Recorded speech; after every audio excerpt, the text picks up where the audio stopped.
Break के बाद आपका स्वागत है। बढ़ते हैं खबरों में आगे। बिहार लोक सेवा आयोग की 3.0 यानी कि शिक्षक नियुक्ति परीक्षा में पेपर लीक मामले में हजारीबाग में बड़ी कार्रवाई हुई है। पुलिस ने पेलावल थाना क्षेत्र के कोहिनूर होटल में छापेमारी करके करीब 200 परीक्षार्थियों को हिरासत में लिया था, जिनसे दिन भर पूछताछ होती रही। सभी परीक्षार्थियों को होटल में ठहराया गया था, जिन्हें पहले से प्रश्न पत्र देकर के उसे सॉल्व कराया जा रहा था, साथ ही उत्तर भी रटवाए जा रहे थे। बिहार की ईओयू ने हजारीबाग पुलिस के साथ मिलकर के यहां पर दबिश दी थी। इस दौरान छापेमारी में 5 मास्टरमाइंड गिरफ्तार किए गए और इनके पास से पेन ड्राइव, सभी परीक्षार्थियों के एडमिट कार्ड, एक प्रोजेक्टर और कई दस्तावेज बरामद किए गए। शाम में परीक्षा के बाद जब प्रश्न पत्र का मिलान किया गया तो सभी सही पाए गए। इससे यह साफ हो गया है कि सभी परीक्षार्थियों से पैसे लेकर के उन्हें पेपर सॉल्व करवाकर परीक्षा में भेजा जाना था। भारी सुरक्षा के बीच सभी परीक्षार्थियों को पटना शिफ्ट किया गया। और अधिक जानकारी दे रहे हैं हजारीबाग संवाददाता Sushant Soni. BPSC TRE 3 question paper leak मामले की जो है सत्यता जो है अब वो हो चुकी है। हजारीबाग के अभी हम कोहिनूर बैंक्वेट हॉल में है, जहां पर दिन भर गहमा-गहमी रही और इसके साथ ही जो है इसी बैंक्वेट हॉल के अंदर जो अभी 250 अभ्यर्थी हैं।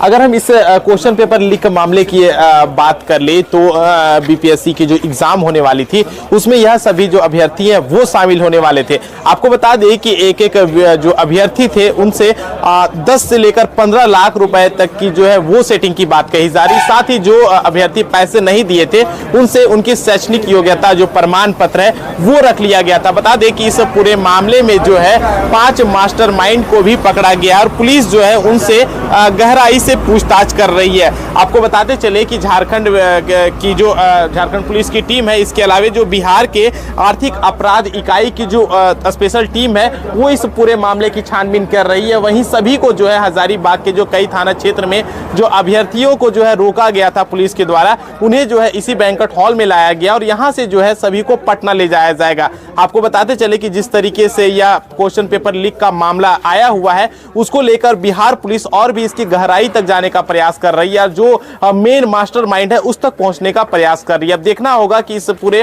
क्वेश्चन पेपर लीक मामले में जो है पुलिस प्रशासन कहां तक सफलता पाती है और आगे की जो है वो क्या कुछ कार्रवाई हो पाती है। सुशांत सोनी, न्यूज़ 18 हजारीबाग।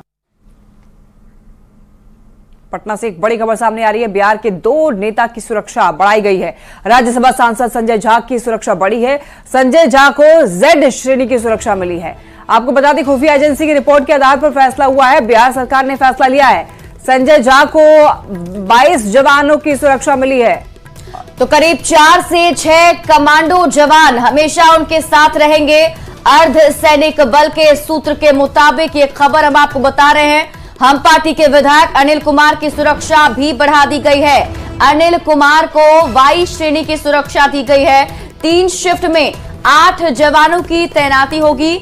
तो पटना से आपको इस वक्त की बड़ी खबर बता रहे हैं। बिहार में कई सारे नेताओं की सुरक्षा बढ़ाई गई है, जिसमें आपको बता दें बिहार के 2 नेताओं के नाम सामने आ रहे हैं। राज्यसभा सांसद संजय झा की सुरक्षा बढ़ाई गई है।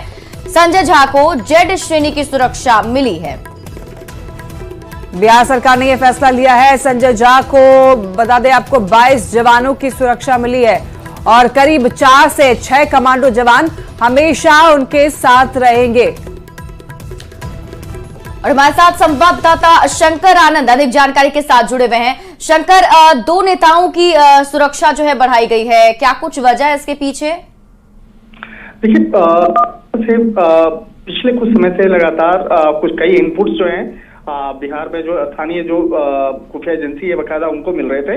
लिहाजा उन तमाम मसलों को ध्यान में रखते हुए उनकी सुरक्षा व्यवस्था बढ़ा गई है।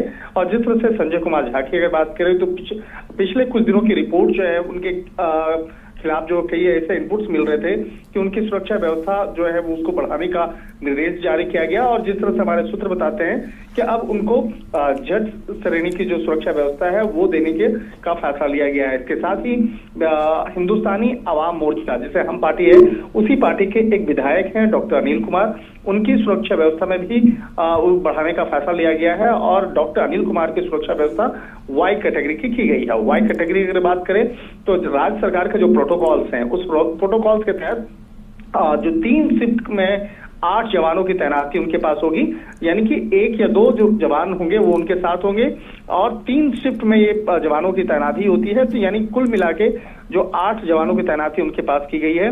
और इसके साथ ही जो संजय कुमार झा हैं उनको उनके प्रोटोकॉल्स की अगर बात करें तो प्रोटोकॉल्स जेड कैटेगरी के अंतर्गत 22 जवानों की सुरक्षा व्यवस्था उनके साथ में होगी, जिसमें कि तकरीबन 5 से 6 कमांडो हमेशा उनके साथ में होंगे। इसके साथ ही 3 शिफ्ट मिला करके जवानों की उनकी तैनाती होगी। उनके आवास से लेकर उनके व्यक्तिगत तौर पर उनकी सुरक्षा व्यवस्था को बढ़ाया गया है। और जिस तरह से संजय कुमार झा की अगर बात करें तो पिछले कुछ दिनों से वो काफी एक कहा जा सकता है बिहार में चर्चा के केंद्र में आए और जिस तरह से जेडीयू में एक बेहद कद्दावर नेता के तौर पर उन्हें जाना जाता है।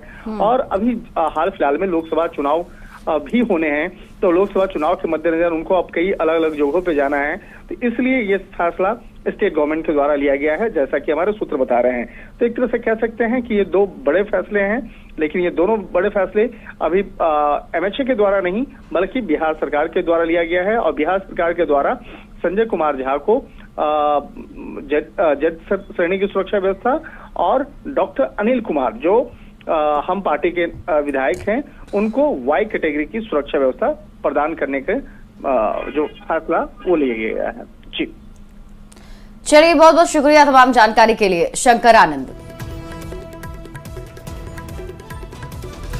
बढ़ते आगे, धनबाद में एसएसपी के सख्त निर्देश के बाद भी अपराधी बेखौफ नजर आ रहे हैं। एसएसपी ने बीसीसीएल आउटसोर्सिंग कंपनियों में बमबाजी, फायरिंग, हिंसक झड़प पर लगाम लगाने को लेकर मैराथन बैठक की थी, लेकिन 3 दिन बाद ही अपराधियों ने इसे लेकर खुली चुनौती दी है।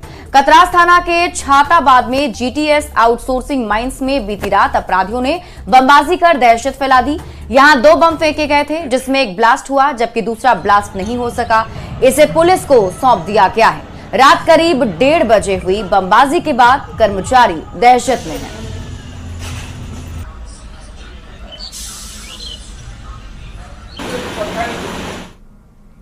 धनबाद में कपड़ा फैलाने के मामूली से विवाद में 2 पड़ोसियों के बीच बहसबाजी शुरू हो गई और इसके बाद मारपीट में तब्दील हो गई। इस दौरान दोनों ओर से जमकर के लाठी डंडे चले हैं, जिसमें महिला समेत 6 लोग घायल बताए जा रहे हैं। झरिया थाना क्षेत्र के नीचे कुलही की ये घटना है और इस मारपीट को कुछ लोगों ने सांप्रदायिक रूप देने की भी कोशिश की है, लेकिन झरिया पुलिस की तत्परता से मामला सुलझा लिया गया है।